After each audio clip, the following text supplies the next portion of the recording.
lower than ours by 30%. It's 1,050 per million. Ours is 1,500 per million.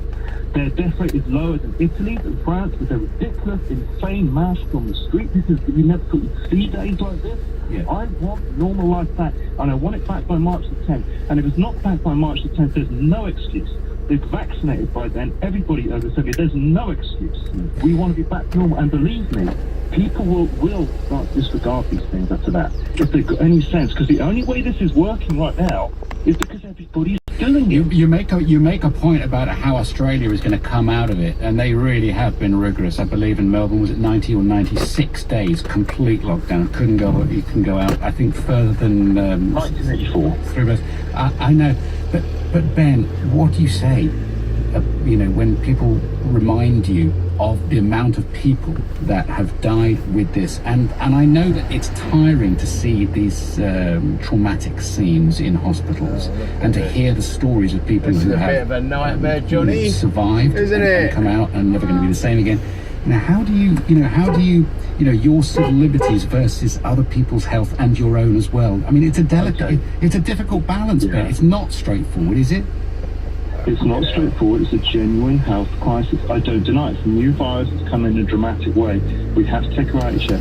You've got a population of 70 million. That means that, like me, I actually don't know anybody who's... I put on Facebook, I had 70 people on my Facebook comment last week, so they didn't know anybody who's died of it. Does that mean people don't die of it? Financial show, it's tragic, they do. But you know what? You get 25-year-old girls dying of the flu 10 years ago, never got on the TV, all right? Proportion, yeah? Glad and I'm very, very happy to air. You're not going to agree with everything that Ben said, but you can't tell me that's not coming from the heart. Lockdown, patience. It's running out for people, isn't it? What about you? 0344 6060 973. 9:31, and the news is with Philip Chriscos. Government ministers will be out across the UK later this morning to oversee the coronavirus vaccines as they reach their first major target. 15 million people will have been offered a first dose before Monday.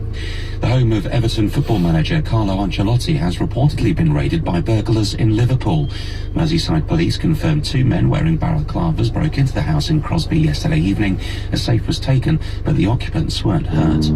Lawyers representing Donald Trump claim an impeachment trial against him is a political witch hunt and is no longer valid. They've finished giving their evidence on the third day of proceedings. The final vote to convict or acquit the former US president over the Capitol riots could happen this afternoon, UK time. The weather, central and eastern areas starting frosty and continuing cold with bitter southeasterly winds, thickening cloud as well through today. Snow across Northern Ireland, while patchy snow and freezing rain will affect western areas, a high of 1 degree Celsius.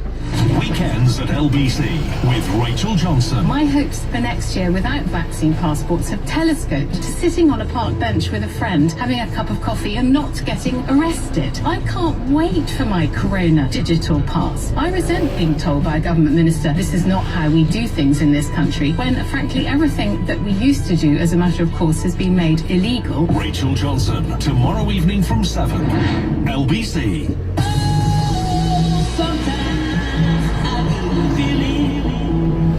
It's no surprise when all cars from Hey Car come with a warranty.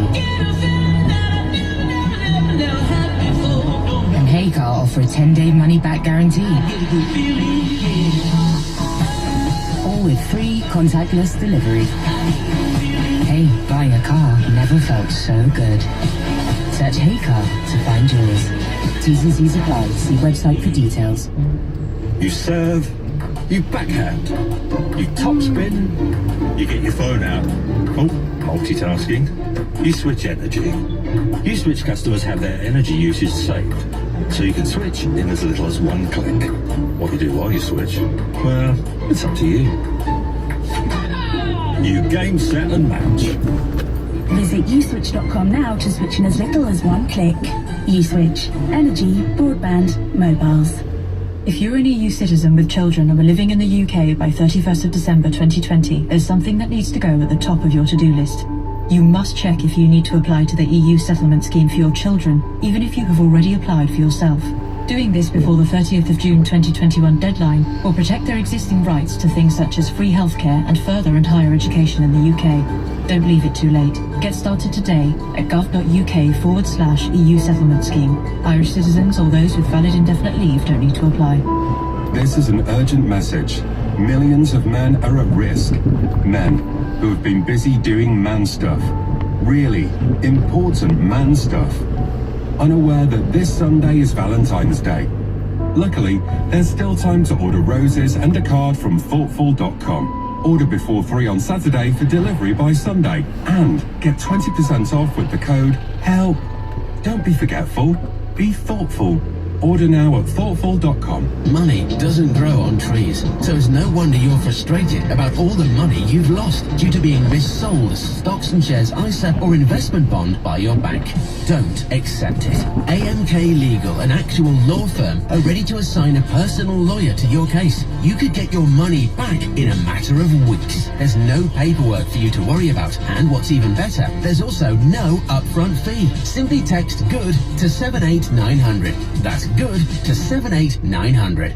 When your tenants have a burst pipe, superheroes crashing through the wall isn't going to help anyone. With Direct Line landlord emergency added to your policy, we're on it to send a rather super plumber in 4 hours and guarantee they'll use the doorbell. We can also assemble locksmiths, glaziers, electricians and drainage engineers. Search Direct Line landlord emergency. We're on it. Direct Line. Residential properties. Optional add-on up to 1,500 per corner. The conditions, specs and response time. Underwritten by UK Insurance Limited. This is LBC with Andrew Castle. Call 0345 6060 973. Tweet at LBC. Text 84850. Ben was calling in from Bristol. We're talking about our reaction to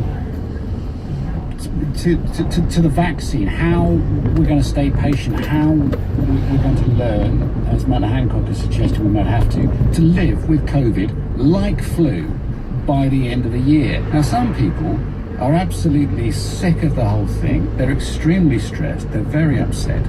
And it's important to check facts at this point. And you know there's going to be inquiries running for years about how we've handled everything in this country as a government. And you know they're going to come under a great deal of pressure. Every decision will be scrutinised. It's going to be tedious and tiresome and difficult and absolutely necessary. And it's not going to end for a long time. Now, Ben made some claims about death rates in other countries, and I've been trying to check that in the commercial break, and so has my producer here. If we don't have that by the end of the show, we'll certainly have it by tomorrow, to compare our mortality rates around the world. That's important. Of course, conditions are totally different as well. How rich is a country? How poor is a country? How close do people live together in their urban environments? Whether the country is known for obesity or a rich diet compared to different diets in different parts of the world. There are so many factors to take into account. So to compare mortality rates is not easy. To compare approaches to COVID is not going to be easy. Where the mortality rates end up, I have no idea. I want to ask you about patience, because by mid-March, mid-April, mid-May, we're going to be different. And the sun will be out. Respiratory viruses don't transmit as easily. The environment is not right for them. We've got a vaccine coming. I'm finding it as difficult as everybody to just sort of sit back and continue to be patient. And I'm asking you this morning, how are you? That's really what I'm asking. Jenny's in Camden. Hi. Oh, hi. Yeah, I mean, I'm with you. I'm struggling really hard with everything, with all the lockdowns, not seeing my family. You know, I've had a child at home on my own. My husband had died a couple of years ago now, and it's really, really hard. It's really hard. I'm a school teacher. My job satisfaction is very at rock bottom, I would say. I don't have very little motivation, but on the same token, I think, you know, to say that, oh, we're all the vulnerable are now vaccinated, let's just be free and easy, it's really irresponsible. There are so many people, and I've lived firsthand through someone very close to my husband dying. I understand what grief means and how difficult that is. I don't want people, you know, to continue to be dying. So we need to be following the science. We need to actually be making decisions which match with what safe advice is. ease things slowly. We're going to need a clean transition for everybody anyway, in terms of their, getting back out into society. And so I just don't want us to be jumping 2 feet forward when we could just take little steps and we could gradually get there and everybody will be totally fine. And it's not a big ask, it's a little ask. It's our lives, it's everyone's lives that we need to be considering.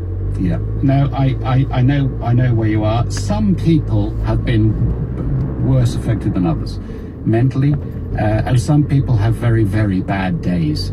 And some people have just sort of had enough. I go up and down like a yo-yo, and I'm in a very privileged position. I'm going to work still. I mean, only this, and I had other sort of jobs as well, but I mean, ultimately, to sit here, to work, to come out of the house and to have something to do, a lot of people are not. And well, I agree. But if you look at what the government, like, I read the newspapers. I don't really try and read too much because it gets me down. But I picked up newspapers, and it says that some Conservative MPs were supporting some efforts from, I think it's the Daily Mail, who's doing they're doing a campaign to get computers to people. And but also paper and other resources. Great. That sounds like it's a really good thing for them to support. If they support that, why do they not put in legislation and policies that means that our government supports home? Why is it down to civil society to always sort out the issues that we have, which are systemic with poverty in this country and which are not talked about? And it's really the root bottom cause here of people's distress. It's the isolate at home often, and it's the reason why people at home are struggling so much with their kids, because they have to keep working. And I know, I agree, Jenny. I must leave it there, but I really appreciate the passion of your caller and the content as well. Thank you very much for that. A school teacher who's struggling to maintain that positivity, but it seems like getting there. She requests your patience, like many have. Jenny's encounter 9:41 is the time. Richard Horton I was speaking to earlier on, he's editor-in-chief of the Lancet. He told me he'd like to see super strict border measures in order to allow us to open up other areas like schools. We're on the precipice of a great success in suppressing this virus. We mustn't allow our borders to be porous enough that we reseed the country with new infections and possibly new variants, and then the whole thing will take off again. So I would rather see a super strict border control and get us through the next month where we've got very low levels of transmission, and then in the middle of March we can then open up primary schools safely. That was speaking earlier to me, to the Lancet. That was Richard Horton. What about these hotels? Are they going to work on Monday, these quarantine hotels? Let's speak to Tony Smith about the challenges of all that. Former Director General of the UK Border Force and Chairman of the International Border Management Technologies Association. Hello, Tony. Good morning. Very good morning to you. So we've got G4S staff not wearing particularly strong masks. Have we got enough hotel rooms? Does everyone know what they're doing? What's your impression of what you've heard and seen so far? Well, I am in touch with officers out on the front line and trying to follow what's going on out there. I think we are seeing a pretty chaotic introduction of new measures, I'm afraid, over the last few weeks, including next week. Thanks for coming.